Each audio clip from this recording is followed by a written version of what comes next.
We've got quite Madigwe Nature Reserve, and me personally, when Bilansbeek Nature Reserve, and when I got there, bumped into white foreign nationals filming in that park. You understand?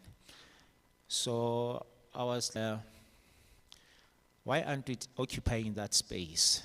As plans to tell stories, but most of the stories that we tell are not even related. Begin to sort of diversify, you know, and consider doing wildlife and environment. Yeah, thanks. Thank you very much for that rundown of the festival, Mr. Malawi. So I don't know if Mr. Malawi mentioned, we also had an awards night where we issued out quite a number of awards. You may have seen a snippet there. So in simple, what we're trying to do is, as a festival, we can only bring filmmakers, connect you to the industry. That's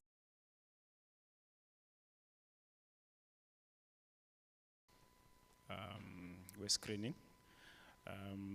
The other one didn't screen because of rating, so it will screen in the next installment of the festival.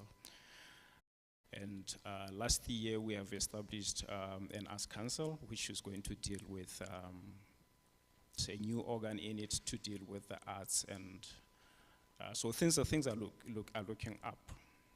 Yeah. So now another thing with our industry is that we have a very small population. So every industry needs a population to sell to. So we are around 2 million.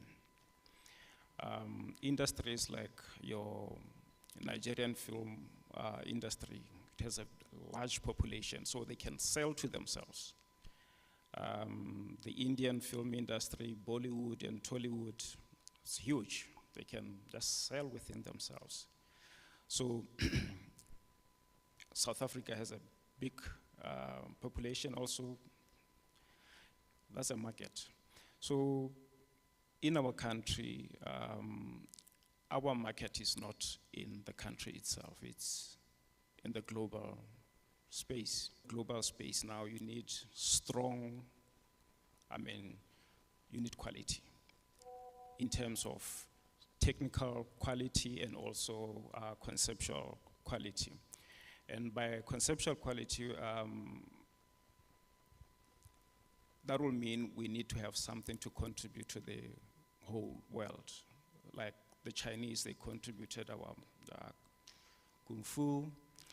Our Nigerians are contributing, this African, yes, they're contributing that. The Americans have contributed something, and it is actually a gem. What it definitely means is that we need to be selling ourselves. As Chinese, that is Kung Fu or Karate, going to participate in the global film space, then what are we selling? What is it that we call ourselves? So that's when we need to look inwards and look backwards, because definitely I can't go sell.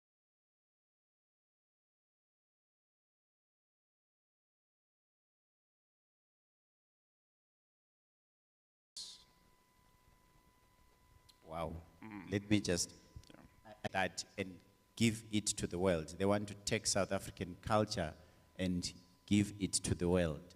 So I feel like this is really a point that we need to emphasize. This tell our own stories point. I don't know, maybe I can shift to Mr. Malawi there to give that to us, maybe in a local context. You know, can you just hand him the mic? Let's see. You can add on to that. That's a very interesting point, because I've seen a lot of filmmakers struggling at the same time. to keep the balance between a good story and a story that can be commercial. Now, how do you keep the two in balance? Because a lot of time I've met a lot of filmmakers who tell you, no, I've got the best story. I've got the best story. And then you ask him about, okay, fine.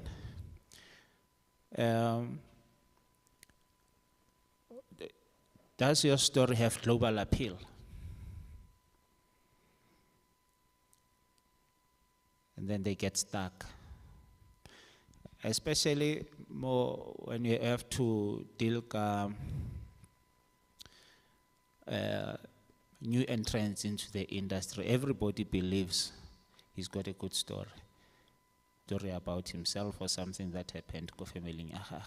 But then you come back and say, what is that thing that will actually make the world interested into stories so family? Does it have commercial value? So yeah. So a balance needs to be kept there, and at the same time, people need to also do their own research.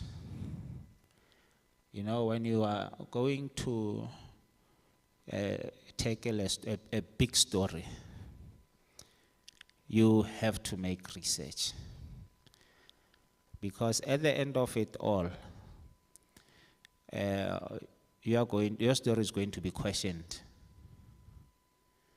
And it can be questioned by people who are more knowledgeable about that story more than you have. So research is key as well. And not forgetting, or at the same time, you need to also make a living out of your stories. Yeah. Yeah, absolutely. Then come back to you. I'm going to open for questions in a short while. But coming back to Botswana, Mr. Malawa mentioned earlier that he went somewhere and he saw some people filming there. And I know Botswana to be very big on wildlife, the Okavango Delta, and quite a lot of National Geographic is from there, yeah? Is there anything that the government is doing to ensure that maybe if there's these productions that are coming from outside can sort of incorporate local talent? Do you have any policies? Do you have any regulations or stuff like that? Yeah. Botswana is one wildlife destination that all nature photographers and filmmakers want to be at. And National Geographic spends a lot of time there. They recently screened a film called Nkashi that was shot in the Okavango Delta. And our president is trying.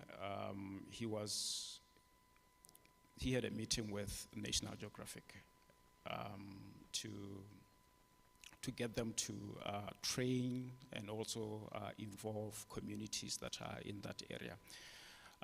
And the result of that meeting was National Geographic and the camera company is Red. Yeah, they came to Botswana and held some workshops training Botswana in the wildlife scene.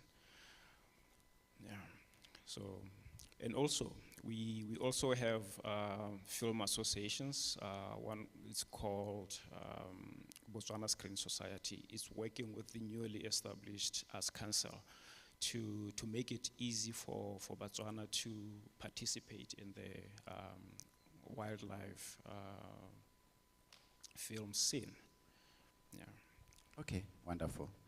And then do you have incentives? Like if I wanted to come and shoot something in Botswana, if like there's a certain budget, does the government or have any particular organization that issues out incentives?